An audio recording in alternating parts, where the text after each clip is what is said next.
Hello दोस्तों, आज हमारे पास क्वेश्चन है कि तीन प्रतिरोध R1, R2 और R3 जो कि श्रेणी क्रम में जुड़े हुए हैं या फिर कह लें आप इसे सीरीज में हैं, कनेक्टेड हैं। तो हमें उसके लिए एक इक्विवेलेंट रेसिस्टेंस R निकालना है जो कि हमें साबित करना है कि वो R1 plus R2 plus R3 होंगे।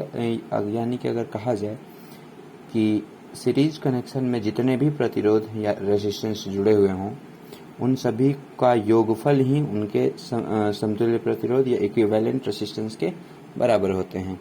तो चलिए आइए इसे सॉल्व करते हैं मिलकर। तो हमें पता है कि अगर हम अकॉर्डिंग टू ओम्स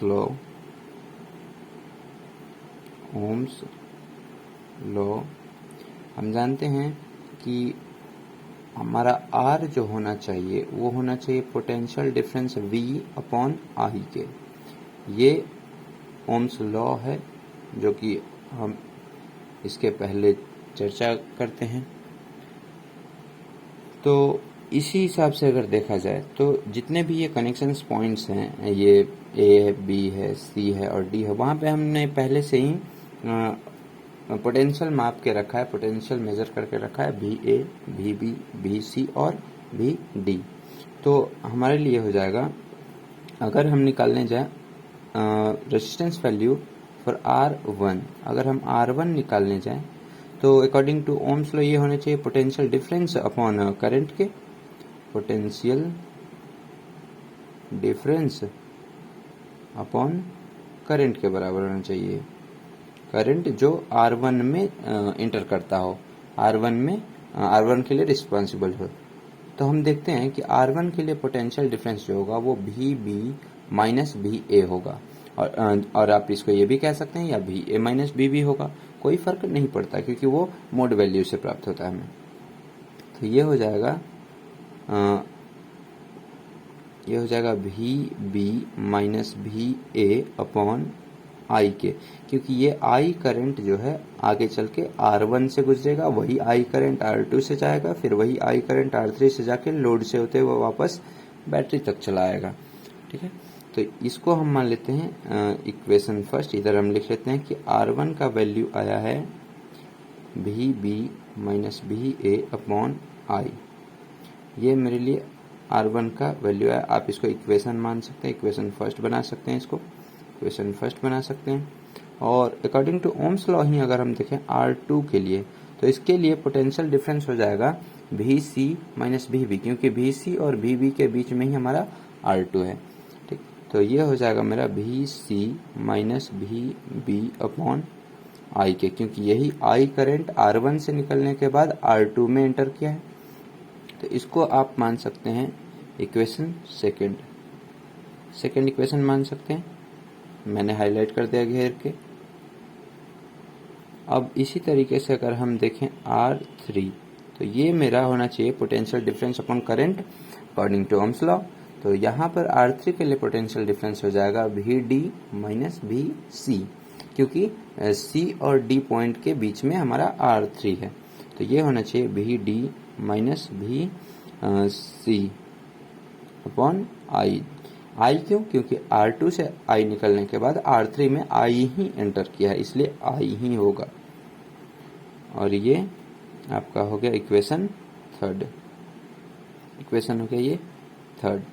अगर हम एक नया सर्किट बनाएं, इक्विवेलेंट रेसिस्टेंस लगाएं, यानी कि अगर हम इन तीनों रेसिस्टेंस को हटा दें, यानी कि यहाँ से और यहाँ से अगर हम कनेक्शन हटा दें और वहाँ पर एक इक्विवेलेंट रेसिस्टेंस लगा दें, यानी कि अब मेरा सर्किट कुछ इस तरीके का दिखेगा।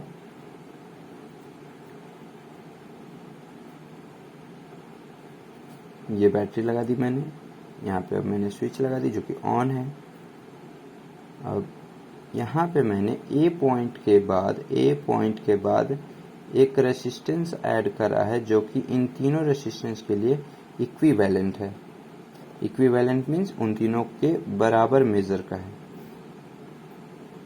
और ये लोड लगा है, L, capital L means load, और इसका नाम मैं R रख देता हूँ। अच्छा, आप देख सकते हैं कि यहाँ ए पॉइंट है और यहाँ डी पॉइंट है, और मैंने इन तीनों रेसिस्टेंस को हटाकर एक मैंने इक्विवेलेंट रेसिस्टेंस लगा दिया, तो ए पॉइंट और डी पॉइंट बचा रह गया, बाकी सभी निकल गए।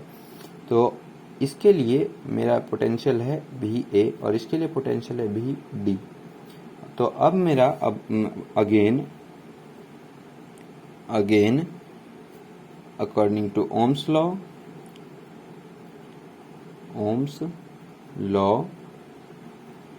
मेरा जो है इक्विवेलेंट रेसिस्टेंस, ये जो आर होगा, आर होना चाहिए, इधर से आई गया है, इधर से रिटर्न फिर आई आ गया है, तो ये होना चाहिए मेरा potential difference B D minus V A के और अपॉन आई, जो कि इसमें करंट एंटर किया आई के, ठीक, ये होना चाहिए।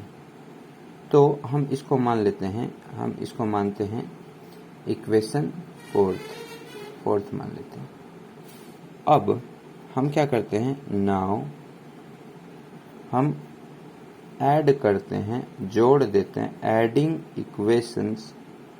इक्वेशन को ऐड करते हैं हम, कौन कौन से, first plus second plus third, first second और थर्ड इक्वेशन को हम एक साथ ऐड करते हैं। तो ऐड करेंगे तो लेफ्ट हैंड साइड कुछ इस तरीके का दिखेगा, R1 plus R2 plus R3, ये इस तरीके का दिखेगा, और राइट हैंड साइड दिख जाएगा हमारा कुछ इस तरीके का, V B minus V A upon I plus V C minus V B upon I plus V D minus V C upon I. तो इसके RHS को सोल्व करें तो एलसीएम आई आ जाएगा, और V B minus V A plus V C minus V B plus V D minus V C, और आप देख सकते हैं plus V C minus V C cancel हो गया, plus minus V B plus V B cancel हो गया, और अब हमारे पास बचता है, अब हमारे पास बच जाता है वी डी माइनस में we A upon I, R1 plus R2 plus R3। अब इसके राइट हैंड साइड को अगर हम अच्छे से देखें तो हम क्लियरली देख सकते हैं कि ये राइट हैंड साइड इसके इक्वेशन फोर्थ के राइट हैंड साइड से बिल्कुल मैच कर रहा है, एक जैसा है। तो हम लिख सकते हैं फ्रॉम